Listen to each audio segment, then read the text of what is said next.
네, 오후 성경 공부 시작하도록 하겠습니다. 자, 오늘은 여러분 그동안 우리 봐오셨던 창세기 말씀을 좀 볼 게 아니고요.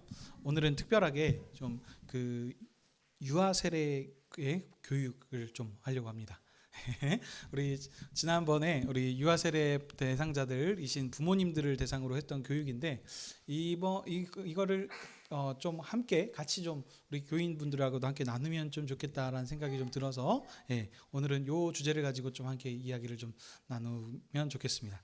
자, 그래서 이제 다음 주죠. 부활주일을 맞아서 이제 3명의 우리 아이 유아들에게 이제 세례를 줄 건데 이 세례가 어떤 의미가 있는지를 좀 우리 좀 같이 좀 살펴보면서, 그래서 여러분들이 이런 의미가 있구나 하는 것을 좀 아셔서 함께 우리 주중에 좀 더 기도를 해주시고, 이런 것을 좀 했을 때 더 이렇게 깊은 의미들이 좀 살아나서 함께 이렇게 축하해 줄 수 있고 격려해 줄 수 있다라는 생각이 들어서 이렇게 하게 됐습니다. 자, 그래서 유아 세례 교육을 이제 같이 좀 하도록 하겠습니다. 자, 첫 번째, 자, 세례죠. 세례가 무엇입니까? 자, 누구에게 주는 것일까요? 그래서 이걸로 한번 좀 살펴보겠습니다. 자, 세례는 무엇이냐면 하나님의 예수님의 믿음으로 예수님의 십자가의 죽음과 함께 죄대인 옛사람이 죽고 예수님 부활과 함께 거듭난 새 사람이 됐다는, 이 그리스도인이 됐다라는 어떤 표식으로서 주는 겁니다. 그러니까 뭐 이런 표식, 이렇게도 말씀할 수 있습니다. 다양한 이런 이름들을 제가 좀 예를 들겠습니다. 하나님이 복음을 약속하고 표시하고 인치는 것이 이제 또 세례라고 할 수 있겠습니다. 그래서 하나님의 언약을 나타내는 표이자 인인데, 자, 이것을 그러면 뭐에 어떻게 해야 되는 건가? 그 구약 배경에 대해서 이 부분으로 이렇게 좀 나타난 것도 있습니다, 여러분. 그래서 이게 이제 이 하나님의 백성 됐다라고 하는 언약의 하나의 증표로 주시는 거거든요. 근데 구약에서는 그러면 여러분들 뭐였을까요? 구약에서는 뭐죠? 할례를 통해서 이 사람들이 이제 하나님 나라 백성 되었다라는 표식으로 이런 것들을 했습니다. 그렇죠? 그래서 할례는 누구한테 했습니까? 이스라엘 백성들에게 조금 더 구체적으로 아신 대로 대답을 해주시면 좋습니다. 그래서 이스라엘이라고도 하고 다른 말로는 유대인이라고도 했죠. 그래서 누구에게 합니까? 남자 아이에게만 했습니다. 그러니까 그 할례는, 그러니까 초창기에 했을 때는 성인들도 했습니다. 그렇지만 이제 기본적으로는 어떻게 됩니까? 어린 아이, 난지 몇 일 만에?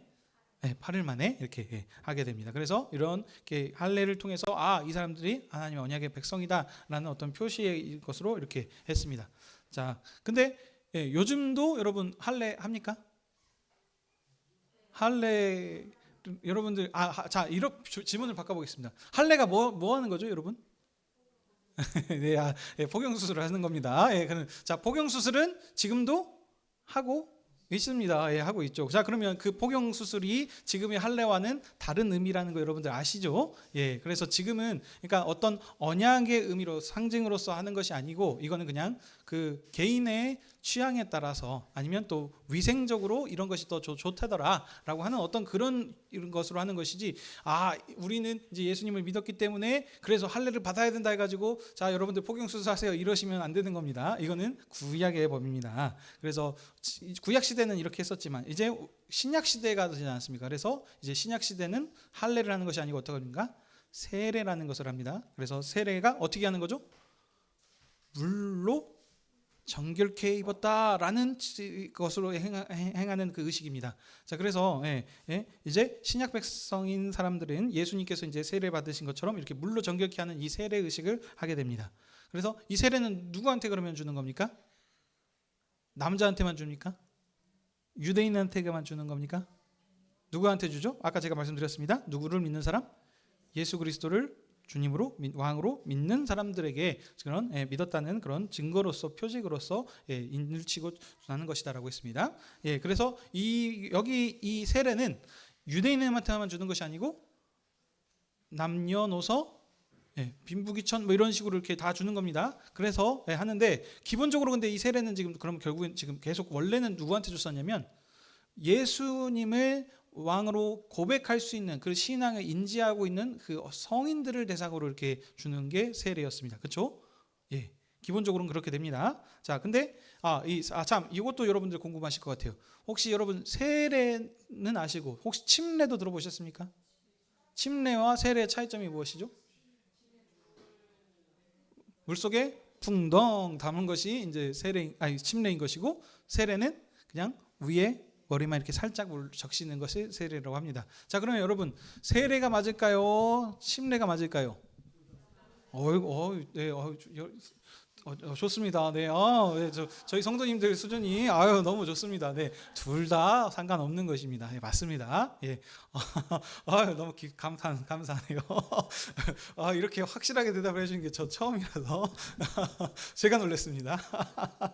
네, 네, 맞습니다. 예, 둘 다 상관이 없는 것입니다. 예, 그러니까 이게 형식의 차이인 것이지, 그러니까 이게 그러니까 근데 기본적으로는 여러분들 아시다시피 침례가 맞습니다. 침례가. 그래서 예수님께서도 세례 요한한테 가셨을 때 강에 가셔서 이렇게 하셨었죠. 근데 여러분들 요즘은 강이 도시에 잘 없지 않습니까? 예, 그리고 이렇게 하게 되면 많이 번거로운 부분들이 있어서 이거를 그러니까 그 의미를 살리고자 하는 부분에 있어서, 그러니까 여기 머리 꼭대기에 물을 이렇게 적시면 뭡니까? 이게 결국엔 전체가 다 젖었다, 깨끗함을 입었다라는 지금 의미로서 이제 간소화된 세례로 이렇게 바뀐 겁니다. 근데 이제 침례교에서는 세례를 인정합니까? 안 하니까? 안 합니다. 그래서 세례 받은 것은 다 무효고, 침례교를 오게 되면 어떻게 해요? 다시 침례를 받으라고 합니다. 근데 그것이 아니고 같이 이게 했다는 의미로서, 그러니까 반대로, 근데 침례교에서 침례를 받으신 분은 이렇게 저희 교회나 어디 오셨다면 어떻게 됩니까? 우리는 그것을 인정합니다. 그래서 받은 걸로. 그래서 다시 2번 받을 필요는 없게 되는 겁니다. 그래서 또 이런 질문도 하실 수 있습니다, 여러분. 자, 그러면 처음에 세례를 받아가지고 교회를 열심히 다니다 어떤 시험에 드는 일이 있어가지고 교회를 떠났었습니다. 그래서 이제 한동안 열심히 방황을 하다가 10년, 20년 뒤에 다시 교회를 나왔어요. 그러면 그때 어떻게 됩니까? 또 세례를 받을 필요가 없습니다. 한 번 받은 거 그냥 하는 겁니다. 다시 또 있기 때문에 또 더러워졌으니까 다시 또 깨끗하게 정결케 해야 된다, 이런 지금 의미로 가져오면 되는 것은 아닙니다. 그래서 이런 지금 배경들이 여러분들 오늘 저희 설교 가운데서도 제가 얘기를 했죠. 그 물세례, 노아의 홍수로 세상을 정결케 하시고 물로 깨끗게 하셨다, 이것이 또 있었고, 또 뭐가 있습니까? 그 이스라엘 백성이 출애굽할 때 홍해 바다를 건너는 것을, 이게 신약 성경에서는 그게 물세례를 받았다라고 이렇게 표현을 함을 통해서 그들이 또 정결함을 받았다라고도 얘기를 했습니다. 그러니까 나중에 할례를 주신 것이지 우선은 아무튼 그렇게 지금 했었던 부분들도 있습니다. 자, 그래서 이 물로 깨끗하게 씻는다. 그래서 이게 무슨 얘기냐면, 이제 우리가 그전에는 하나님을 몰랐을 때는 하나님에 떠나서 자유자재로 마음껏 이렇게 살았었는데, 이제 예수님을 믿게 됨으로 이제는 옛사람을 벗어버리고 내가 살았던 그 모든 것들을 내려놓고 이제 예수님을 왕으로, 예수님을 믿고 살아가겠습니다, 새 사람 되었답니다 라는 어떤 취지로서 우리가 이렇게 주는 것이 세례가 되겠습니다. 자, 그래서 이 세례를 줄 때 누가 어떻게 주는 겁니까? 기본적으로는 이제 형식상으로도 있을 거고 의미상으로도 있을 겁니다. 의미상으로는 세례를 줄 때, 여러분 혹시 여기 다 세례들 받으셨잖아요. 그래서 지금 성찬에 참여하고 계십니다. 세례 받으셨을 때 어떻게 받으셨나요, 여러분? 누구의 이름으로 주시던가요? 목사님께 주시는데 성부, 성자, 성령의 이름으로 이렇게 해가지고 주게 됩니다. 그러니까 하나님께서 그러니까 어떻게 보면 주시는 것인데, 이것을 이제 여기 상에서 그 집례자가 이제 목사님이라고 하는 사람을 통해서 이렇게 이 일들을 하게 하십니다. 그래서 하나님께서 명령하신 겁니다. 그래서 이것이 하나님이 주신 권위를 가지고 목사님이 대리해서 이 일들을 이렇게 지금 하는 겁니다. 자, 이게 기본적인 세례의 의미가 되겠습니다. 여기까지 괜찮으시죠? 자, 그러면 지금 저희가 하는 것은 지금 뭐죠? 유아 세례입니다. 유아들, 어린 아이들을 대상으로 지금 세례를 하는 것이죠. 자, 그러면 이게 성경적으로 옳은지 아닌지도 한번 좀 따져볼 필요가 있습니다. 자, 아까 세례의 기본, 누구한테 세례를 준다 그랬습니까? 어떤 사람들한테요? 예수님을 그리스도로, 주로 왕으로 고백하고 믿는 사람들한테 주는 겁니다. 그렇죠? 자, 그러면 우리 어린 아이들은 예수님을 주로 믿고 있습니까? 인지를 할 수 있을까요? 없습니다. 그렇죠? 우리 여기 지금 대상자된 우리 나단이, 우리 또 건우, 우리 윤우, 이런 아이들은 지금 인지 능력이 없습니다. 그러면 인증 능력이 없으니까 세례를 주지 못하는 거죠, 원래. 예. 근데 지금 유아 세례를 지금 준다고 하고 있습니다. 그러면 어떻게 되는 것일까요? 예, 예, 여러분들 다 지금 잘 알고 계십니다. 그 맞습니다. 그러니까 어떤 사람들은 그래서 이런 것들을 이제 이유로 대서 이 유아 세례는 맞지 않다, 옳지 않다. 예, 그래서 성경에 없기 때문에 하면 안 된다라고 이렇게 하는 사람들이 있습니다. 자, 그리고 예, 스스로 고백하고 해야지 뭐 알지 못한 아이들에게 주는 게 무슨 의미가 있느냐라고 하면서도 이렇게 또 하는 사람들도 있습니다. 그렇지만 여러분 이제 지금 저희가 성경을 볼 때 언약 관점으로 본다 그랬었습니다. 그래서 우리가 언약 관계의 하나님 나라 백성 된 것이 하나님을 우리가 알고 제대로 잘 믿었기 때문에 소위 말하면 율법을 잘 지켜서 의로워졌기 때문에 하나님께서 우리를 언약 백성으로 삼아 주신 게 아닙니다. 그렇죠? 예. 어떻게 하셨죠? 이스라엘 백성을 예로 들어봅시다. 먼저 그들을 하나님께서 찾아와 주셔서 그들을 애굽에서의 거기 매여 있었던 종 가운데서 그들을 구원해 주셨습니다. 먼저. 그리고 시내산으로 인도하시고 그곳에서 언약을 먼저 하셨습니다. 예. 그래서 그들이 언약 백성이 된 것이지. 그러니까 지금 무슨 얘기를 하는 것이냐면 그들이 잘나고 뭐하고 똑똑해서 그들이 하나님께서 너희들 됐으니까 이제 내 백성 되라라고 하면서 어떤 표식으로 이런 것을 주신 것이 아니라는 겁니다. 그러니까 무슨 말이냐면 자, 우리가 지금 주님을 알고 믿고 고백하게 된 것은 그러니까 여기서 지금 기본적으로 얘기하는 건 우리의 신앙 고백이 필요로 합니다. 그렇지만 더 근본적으로 봤으면은 우리가 잘나서 우리가 똑똑해서 하나님을 알고 찾고 믿게 된 것이 아니라는 거죠. 그리고 하나님께서 우리를 먼저 찾으셨고 우리를 자녀 삼아 주셨던 것이죠. 이런 지금 그 언약 관계 안에서 있습니다. 근데 이런 언약 관계가 지금 성경에서 나오는 것은 상속의 개념으로도 계속 지금 이제 연결된다는 것입니다. 그러니까 부모님은 하나님과 언약을 맺은 대상이 됐습니다. 그렇지만 이 어린 아이들은 어떻습니까? 아직 인지하지 못하는 어른이 그 스토리 말하면 부모님을 떠나서 이렇게 독립된 가정을 꼭 하기 전까지는 어떻습니까?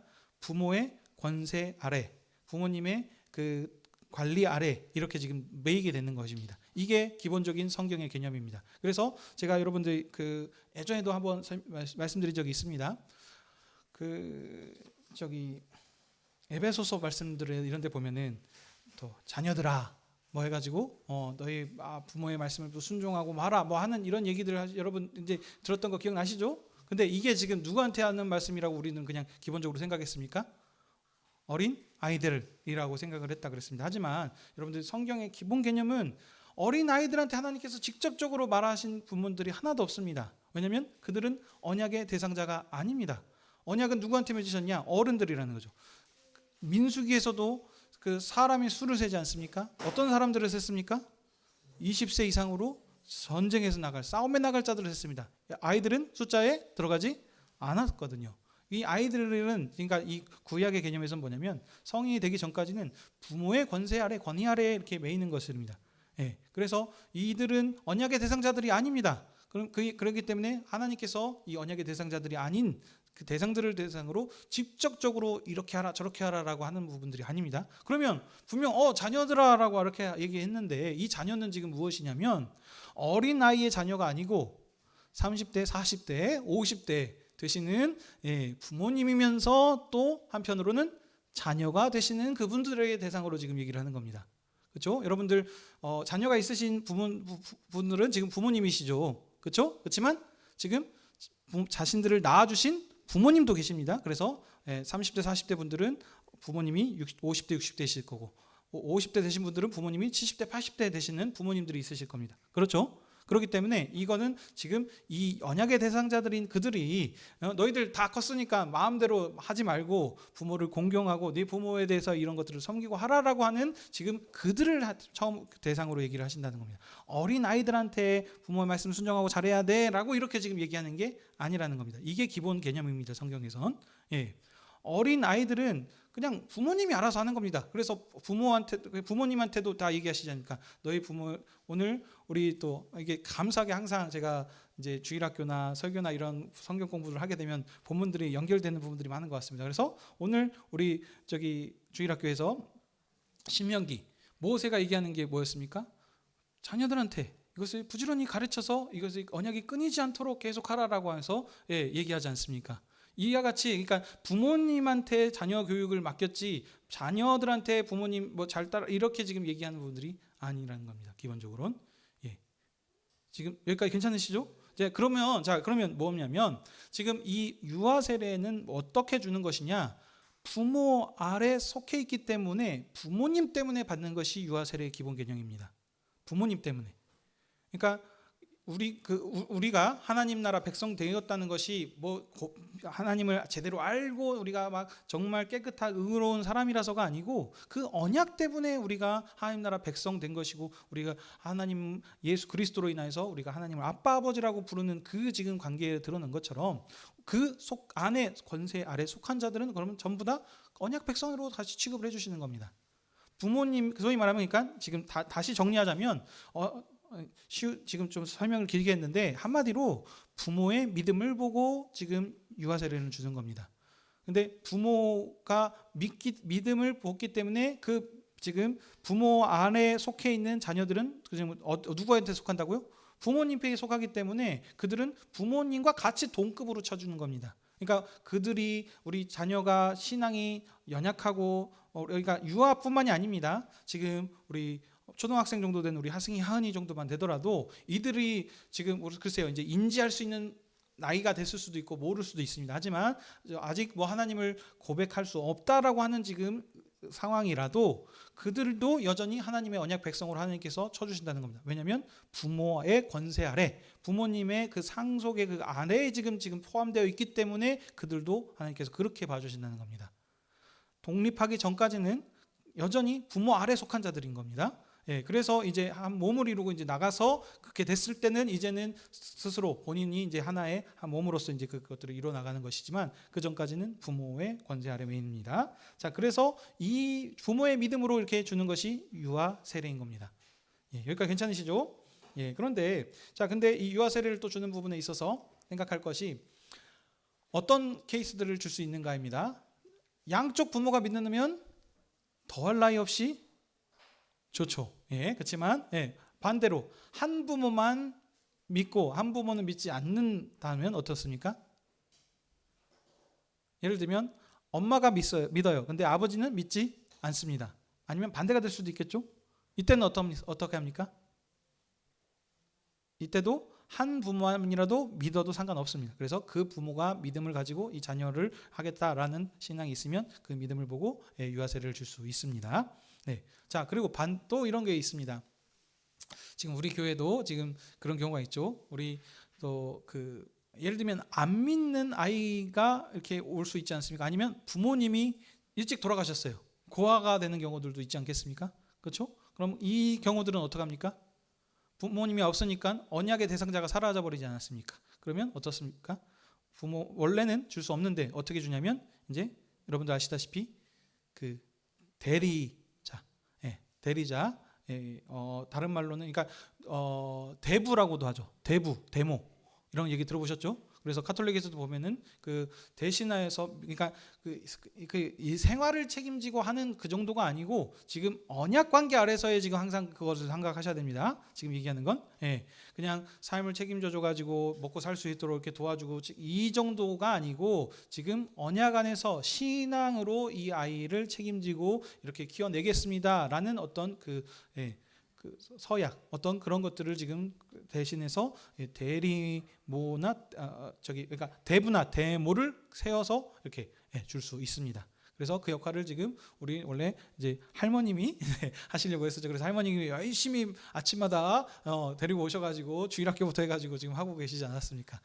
그런 것을 통해서 할 수 있죠. 근데 감사하게도 어머님이 또 이렇게 나오셔서 함께 하신다고 하니까 더 큰 은혜가 있게 된 것입니다. 그래서 이런 식으로 지금 유아세례를 줄 수 있습니다. 자, 근데 여러분들 이제 여기 또 차이점 한 부분들이 있습니다. 자, 그래서 이 아이들에게 이제 언약의 표를 통해서 이제 그리스도께 속한 자로서 구별됐다라는 어떤 표식으로 이런 것들을 주게 됩니다. 근데 자, 아이가 받는 세례가 그러면 또 무슨 의미가 있느냐?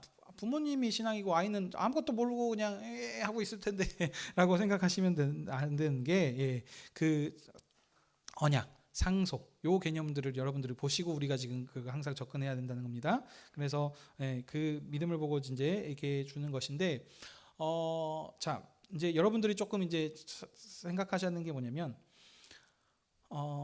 세례를 받았다는 것은 어떤 의미가 있습니까?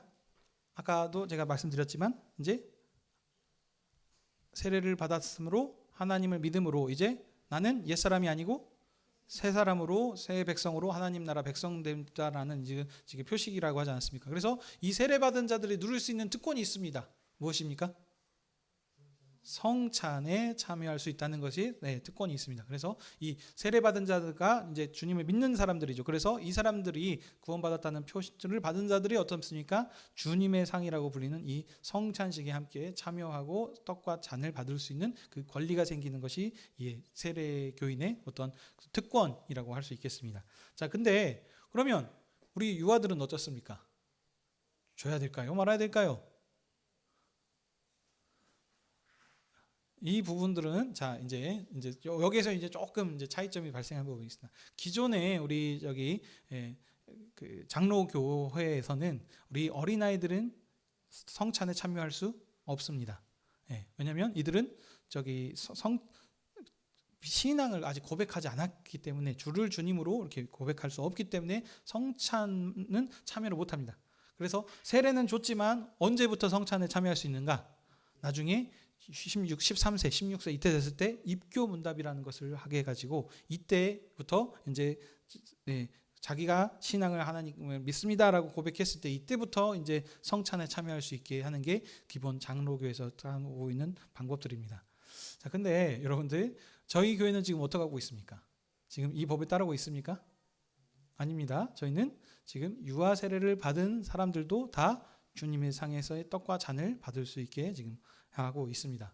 그러면 여러분 이거 왜 이렇게 하는 걸까요? 생각들을 해보셔야 되지 않겠습니까? 어떤 의미로 이렇게 하는 걸까요? 이거 뭔가 잘못된 게 아닙니까? 라고 하는 의문점과 의구심을 가지시는 게 지당하신 겁니다. 이게 괜히 트집을 잡는 게 아니고 이런 어떤 여러분들이 사고하시고 한번 고민해 보시는 것들이 필요합니다. 그래야 신앙의 장성함이 생깁니다. 그냥 목사님이 하는 얘기니까 그냥 그렇구나 라고 그냥 받아들이지 마시고 이게 정말 그러한가 항상 여러분들이 항상 제가 처음 때부터 말씀드렸습니다. 그러한가 찾으려고 하는 그 신앙의 탐구 자세, 묻고 하는 그런 갈급함이나 이런 것들이 있어야 된다고 말씀드렸습니다. 자, 그러면 왜 우리는 그러면 주는가? 이게 아까도 언약 관계에서도 지금 그대로 지금 적용이 되는 겁니다. 우리는 언약으로 지금 모든 것을 지금 꿰뚫고 있습니다. 우리 존재가 갑작스럽게 주님을 믿었으니까 세례를 받았으니까 이제 나는 옛사람이 죽고 새사람이 되었다라고 해가지고 이 우리의 존재 자체가 갑자기 180도 360도 샥 이렇게 뭐가 바뀐 게 아니라는 겁니다. 여전히 우리는 똑같습니다. 우리 이런 말 혹시 들어보셨어요? 사람이 바뀌면 뭔가 이상하고 죽을 때가 됐다 이런 얘기를 하시는 거 있잖아요. 그러니까 이제 웃자고 하는 얘기입니다. 그러니까 무슨 핵심은 무엇이냐? 사람이 갑작스럽게 뭐가 바뀌는 게 아니라는 겁니다. 그러니까 제가 예를 들어 이런 예들을 많이 들었습니다. 결혼하기 전에 사람이 갑자기 약혼을 했고 그 다음에 약혼을 하고 살다가 또 결혼을 함을 통해 가지고 이제 한 몸의 부부가 됐을 때 갑작스럽게 결혼을 했으니까 뭔가 이 사람이 180도 뭐가 바뀌거나 이러지 않는다고 얘기를 했습니다. 그러면 그러니까 언약 관계, 근데 언약 관계는 그게 가능하다는 거죠. 언약 관계 안에서는 우리가 하나님 나라 백성 됨으로 통해서 우리 백성으로 삼아 주셨다는 그것을 믿고 지금 나가기 때문에 우리가 이것을 지금 하나님의 지금 그 성찬에 참여하고 나갈 수 있는 이런 것처럼 마찬가지입니다. 그래서 어린 아이도 우리가 언약 백성 삼아줬다라는 그 언약이 있기 때문에 그걸 믿고 우리가 지금 나아가서 우리 자녀들에게도 이것을 참여할 수 있게 한다는 겁니다. 다시 설명하겠습니다. 주님을 믿고 고백하는가 안 하는가 이게 중요하긴 하지만 지금 부모가 그 신앙을 고백하고 있지 않습니까? 그래서 우리가 부모의 믿음을 보고 줬습니다. 그러면 여전히 지금 이 사람은 이 자녀들은 부모에게 속한 자들이기 때문에 우리가 그것을 보고 줬으면 당연히 그들도 여전히 성인이 되기 전까지는 부모의 신앙 아래서 그 권세를 누릴 수 있는 특권이 있는 것입니다. 이렇게 언약적으로 보는 것이 합당하다고 보는 겁니다. 근데 왜냐하면 자 이거를 또 반대로 제가 설명을 해보겠습니다. 세례를 받았습니다. 그래서 열심히 성찬을 참여하고 있다가 갑작스럽게 이제 사고를 당해가지고 머리를 다쳤어요. 그래가지고 이제 막 지능 지수가 떨어져가지고 이제 막 뭐 아시죠 여러분? 어떤 장애가 익숙해 돼가지고 이렇게 막 구별하지 못하거나 이런 지금 사람들이 생긴다면 이 사람들은 그럼 어떡하겠습니까? 하나님을 지금 고백하고 있을까요? 제대로? 모르지 않습니까? 근데 이 사람들은 어떻게 성찬을 그럼 참여하지 못하게 막습니까? 한 번 받았는데 또 반대로 70대, 80대가 됐습니다. 나중에 나이가 많이 들어가지고 이제 열심히 신앙생활을 하시던 분이 이제 치매가 와가지고 이제 잔식도 못 알아보고 또 누구도 못 알아보고 뭐 하면 당연히 하나님에 대해서 제대로 알아볼 수 있을까요? 당연히 못 알아보겠죠. 그러면 이 사람 하나님을 지금 예수 그리스도를 주로 고백하지 못하는 것은 분별력이 없기 때문에 이 사람도 이 권리를 따지자면 성찬에 참여하지 못하게 막아야 됩니다. 근데 현실적으로 지금 그렇게 하고 있습니까? 그런 교회들도 있을 수 있습니다. 그렇지만 대부분은 그러지 못할 겁니다. 그러니까 지금 이런 어떤 하시면 안 되고 정확하게 성경에 근거한 언약 관계 안에서 우리가 지금 이 은혜로 이것을 받고 있다는 것이고 우리가 이것을 자녀들이 부모 아래에 속해 있기 때문에 우리가 이것을 줄 수 있다는 지금 이 사실을 지금 붙잡고 나가셔야 됩니다. 그래서 우리는 뭡니까? 우리 아이들도 같이 이것에 주님의 상에 참여하는 겁니다.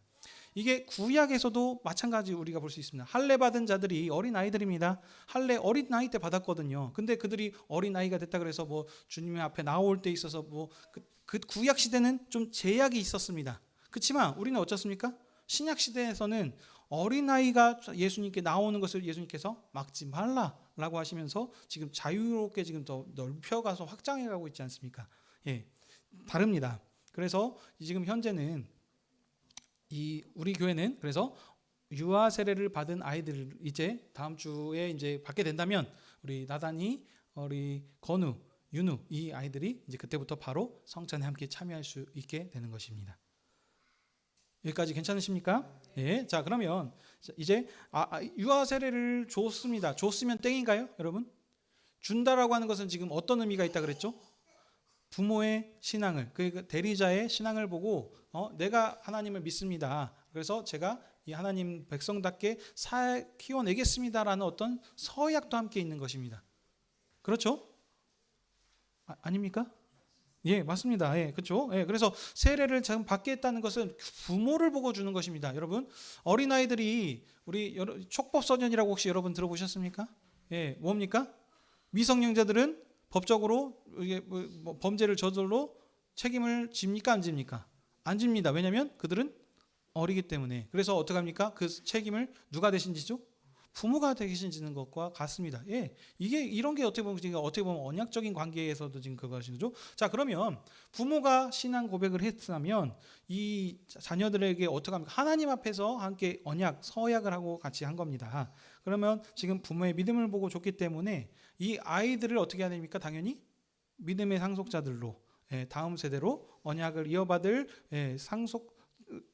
그 다음 세대들로 상속자들로 키워낼 책임과 의무가 있는 것입니다. 그냥 말로만 그냥 딱 했으니까 그냥 말고 알아서 하겠지가 아니고 그런 책임과 의무가 또 부모에게도 함께 있는 것입니다. 그래서 이 자녀들을 그러면 부모님이 키워내야 되는데 어떻게 해야 됩니까? 가정에서 부모의 위치는 그러니까 아버지가 머리입니다. 가장에. 그리고 어머니는 그걸 함께 돕는 배필로서의 같은 그 역할들을 해 나가는 것이고, 그래서 부모님의 말씀에 순종해야 되는 그런 책임과 의무가 또 이 자녀들한테도 있는 겁니다. 그래서 이 자녀들은 그래서 얘기하죠. 에베소서에서도 보시면 우리 같이 한번 읽어보도록 하겠습니다. 에베소서 6장 1절에서 4절 말씀입니다. 에베소서 신약 성경 316쪽입니다. 316쪽 에베소서 6장 1절에서 4절 말씀입니다. 다 찾으셨으면 한 목소리로 같이 읽도록 하겠습니다. 시작. 자녀들아 주 안에서 너희 부모에게 순종하라. 이것이 옳으니라. 내 아버지와 어머니를 공경하라. 이것이 약속이 있는 첫 계명이니 이로써 내가 잘되고 땅에서 장수하리라. 또 아비들아 너희를 자녀를 노엽게 하지 말고 오직 주의 교훈과 훈계로 양육하라. 아멘. 예. 이런 지금 서로의 책임들이 있습니다. 이게 근데 지금 기본적으로는 이 어린 아이들을 지금 대상으로 한 건 아니라 그랬습니다. 그렇지만 지금 조금 확장해서 기본적으로 나가면 이 자녀들도 이런 부모님의 말씀에 순종해야 될 지금 그 부분들이 있다는 겁니다. 그러면 이 아이들을 가르치는 데 있어서 잠언 13장 24절 말씀을 제가 읽어드리도록 하겠습니다. 매를 아끼는 자는 그의 자식을 미워함이라 자식을 사랑하는 자는 근실이 징계하느니라 라는 이런 표현들 들어보셨습니까? 예, 이게 지금 잠언 말씀입니다. 그러니까 예전 성경에서는 초달이라고 했습니다. 초달을 금하지 마라. 그러니까 멧돼리는 것을 소위 말하면 금하지 말라라고 했습니다. 근데 이게 지금 뭐냐면, 그러니까 우리는 이 부모는 저는 아직 결혼 안 했으니까 부모는 자녀들을 매를 때려서라도 아닌 말씀대로 순종하게 바르게 가르칠 의무와 책임이 있다는 것입니다. 그래서 그 자녀들을 잘 하나님 나라의 상속자로서 키워내야 됩니다. 근데 어떻게 키워냅니까? 조금 이제 시간이 많이 가기 때문에 깊이 보진 않을 거고 몇 가지 예들을 좀 한번 더 들려보도록 하겠습니다. 잘 키우기 위해서는 뭐냐면, 우리 어린 아이들은, 여러분 이런 얘기 들어보셨습니까? 아이들은 부모의 거울이라는 표현들 들어보셨습니까? 어린 아이들이 뭘 몰라요. 그럼 따라하는 건 뭡니까? 부모님이 하는 거 그대로 따라합니다. 제가 우리 나단이를 보면서도 많이 지금 제가 부모는 아니지만 제가 하는 거 그대로 따라하는 걸 볼 때마다 깜짝깜짝 놀랍니다. 그러니까 우리 아이들도 처음에 그러니까 다르게 말하면 부모님이 어떻게 잘 이끌어 주시고 가르치시냐에 따라서 이 아이들이 어떻게 커갈 수 있는지 그 방향성이 완전히 달라지게 되는 겁니다. 자, 그래서 이 부모님들이 그렇게 하시려면 먼저 첫 번째로는 믿음 안에서 굳게 서주시는 것이 필요합니다. 부모가 항상 먼저 행동으로 보여주셔야 되는 겁니다. 그러니까 말로만 이렇게 해라 뭐 해라 이렇게 하시는 것이 아니고 실제로 그 삶을 살아내면 가르치지 않아도 부모가 하는 걸 보고 자연스럽게 따라옵니다. 뭐 이렇게 해라, 어른 보면 인사해야지 뭐 해야지 이렇게 말로 하는 것이 아니고 부모가 하는 것을 보면서 직접 보고 따라해 주는 것이 가장 어떻게 보면 효과적인 교육이 되겠습니다. 그래서 자녀가 잘 되기를 원하시면 먼저 해야 되는 것이 뭐냐? 부모님이 변하시고 부모님이 믿음 안에서 굳게 서 주셔야 됩니다. 그러면 그것이 그대로 그 자녀들에게도 될 것입니다. 그래서 요 개념들을 보셔야 되고요. 왜냐하면 상속이 되는 것이기 때문에. 그래서 우리가 이것을 상속시킬 이 필요가 있습니다. 그래서 매를 때림을 통해서라도 잘 잡아주고 하는 부분들이 필요합니다. 근데 여러분 또 이제 오해하시면 안 됩니다. 무조건 매 때려서 하라라고 하는 것이 아니고 그만큼 지금 중요한 책임과 의무가 있다는 것을 강조합니다. 자, 그러니까 뭐냐면 이 매도 여러분 어렸을 때나 가능하지 나중에 커서는 부모가 못 해봅니다. 이 아이들을. 그래서 또 이런 것도 있죠. 요즘 특히 우리나라 문화권에서는 이게 가능하지만 여러분 미국에서 애들 때리면 어떻게 되는지 아십니까? 잡혀갑니다. 그런데 이제 그러니까 이제 예를 들어보겠습니다. 그래서 제가 이런 얘기 들었습니다. 어떤 그 분이 아이들 이제 한국 사람이세요. 애를 때리면서 키워야 되는데 이제 아이가 미국에서 자라났습니다. 그래서 이 아이는 이제 미국 문화에 있는데 이제 부모님이 이제 잘못해서 때리려 그러니까는 이제 부모님 잡혀갈까 봐 가가지고 창문들 다 커튼들 치고 이렇게 했다고 그래가지고 때리십시오. 이런 정도의 수준은 돼야 되는 어떤 그 관계 안에서의 그게 돼야 된다는 거죠. 그러니까 무조건 때려야 된다는 것이 아니고 지금 제 말을 잘 알아두셔야 됩니다. 그 안에서의 그 부모님을 신뢰하고 믿고 따를 수 있는 이 부분들. 그러니까 그 부모를 신뢰하고 부모님이 가르치는 것은 순종해야 된다. 왜냐? 부모님이니까, 그러니까 자를 낳아주셨으니까가 아니고 하나님의 말씀에 근거해서 하나님께서 그렇게 말씀하셨기 때문에라고 여러분들이 가르치셔야 된다는 겁니다. 지금 그렇지 않으면 세상 법이 하나님의 법보다도 위에 서게 되는 겁니다.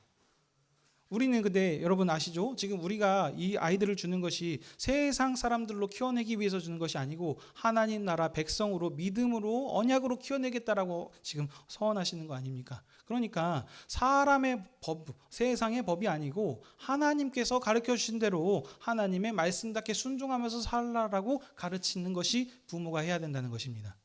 그러려면 먼저 그래서 믿음이 먼저 바로 서야 되는 것이고 우리 현실 생활 가운데서도 그러니까 여러분들이 이것을 잘 가르쳐 주셔야 됩니다. 뭐 이제 한 가지 예를 들자면 예배 시간에 어떻게 부모님 예배를 잘 드리고 있는가. 그래서 그걸 보여주시고 그래서 예를 들면 이제 뭐 뭐 오자마자 뭐 몇 가지 그냥 실제적인 예들을 들어보겠습니다. 오자마자 기도에 딱 여기 교회당에 도착하면 항상 기도하는 모습들을 보이면서 너희들도 이렇게 해야 된다라고 한다든지, 어르신들을 보면 항상 배꼽 인사해야 된다라는 것을 가르치신다든지.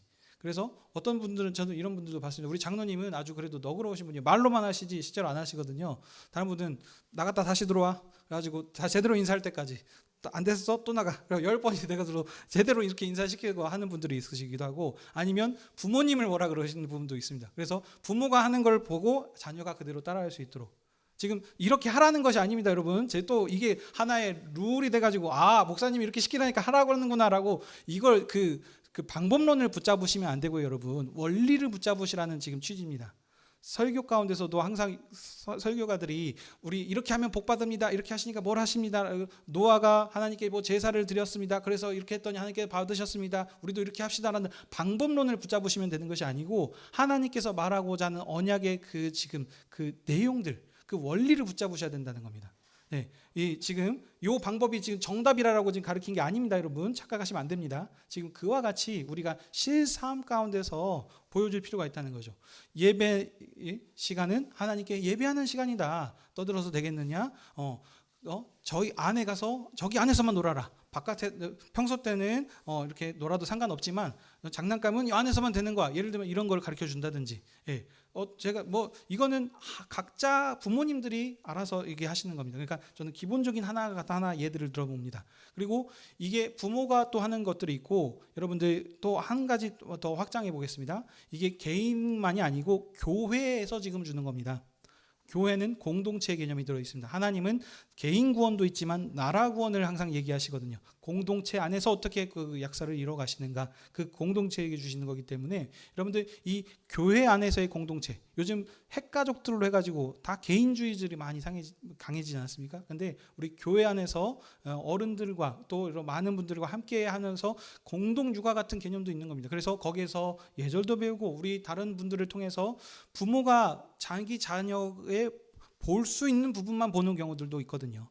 못 보는 경우입니다. 근데 남에서 봤을 때는 이런 부분들이 좀 부족한 부분들이 있더라, 이러면서 서로 얘기를 해줄 수 있고 같이 이렇게 해주는 부분들이 합니다. 근데 여러분들이 늘 생각하셔야 하는 게 뭐냐면, 왜 우리 아이를 못 살게 굴지, 공격하지 라고 생각하시면 안 된다는 겁니다.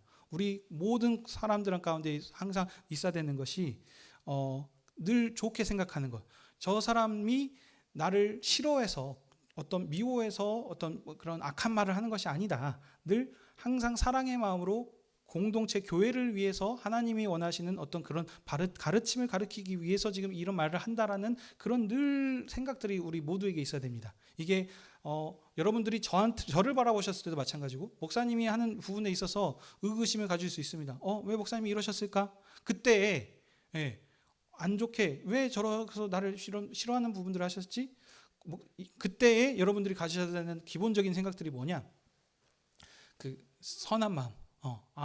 분명히 목사님께서는 그렇게 어떤 싫어하는 말을, 어떤 나를 힘들게 하기 위해서 그런 일들을 안 하셨을 거라는 어떤 그런 신뢰, 이런 부분들이 필요합니다. 그렇지만 근데 나는 그런 어려움이 있다면은 지금 뭔가 커뮤니케이션이 좀 오류가 있거나, 아니면 그 부분에 있어서 좀 어려움들이 있다는 것을 좀 알려주셔야 되고, 아니면 서로 뭔가 지금 오해하는 부분들이 있다라는 이런 식의 관점들로 바라보시고 이렇게 하셔야 공동체가 사랑의 공동체가 되는 겁니다. 이게 현실적으로 교회를 사랑하고 섬기는 겁니다. 다른 것이 아닙니다. 여러분들 이 관계가 지금 모든 것을 설명해 가지 않습니까? 이게 제가 죄송합니다. 유아 교육을 하다가 지금 공동체까지 지금 좀 넘어왔는데, 이게 왜냐하면 교회가 같이 가는 육아의 그 책임도 있기 때문입니다. 부모에게만 다 맡기는 게 아닙니다. 여기 공동체 안에서 여러분들도 그 유아 세례의 증인으로서 함께 서기 때문에 같이 또 하는 부분들도 있어서 이 부분들을 지금 얘기를 드리는 겁니다.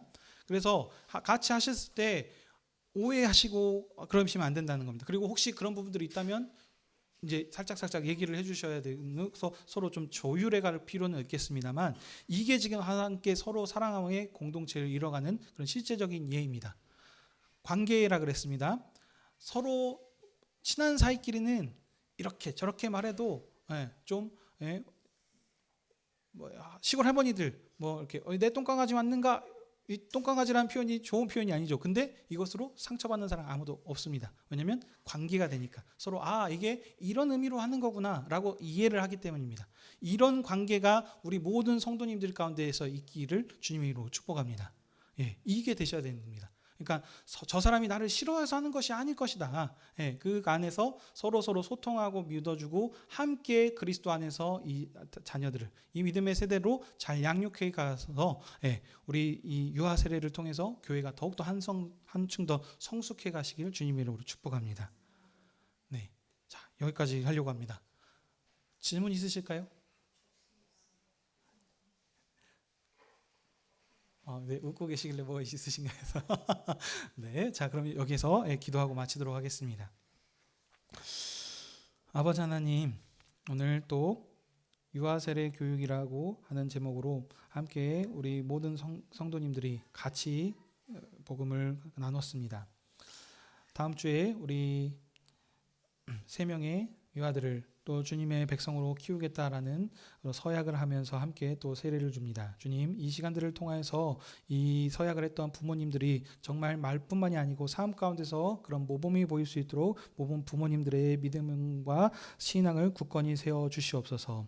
우리 그 부모님들의 신앙이 그래서 이 아이들에게 잘 전수되게 하셔서 아마 부모님의 믿음이 끊기지 않고 믿음의 신앙의 명가로 다음 세대들로 굳건히 세워져 갈 수 있도록 주여 은혜를 베풀어 주시옵소서. 이 일에 모든 교회가 함께 증인으로 서게 하셨고 또 이 일들을 함께 같이 묵상함을 통해서 유아를 어떻게 키우는가를 함께 살폈습니다. 우리 모두가 함께 기도하게 하셔서 이 아이들을 위해서 축복하게 하시고 이 아이들을 주님의 자녀로 키우는 데서 함께 동참하며 동역해 나갈 수 있게 인도해 주시옵소서.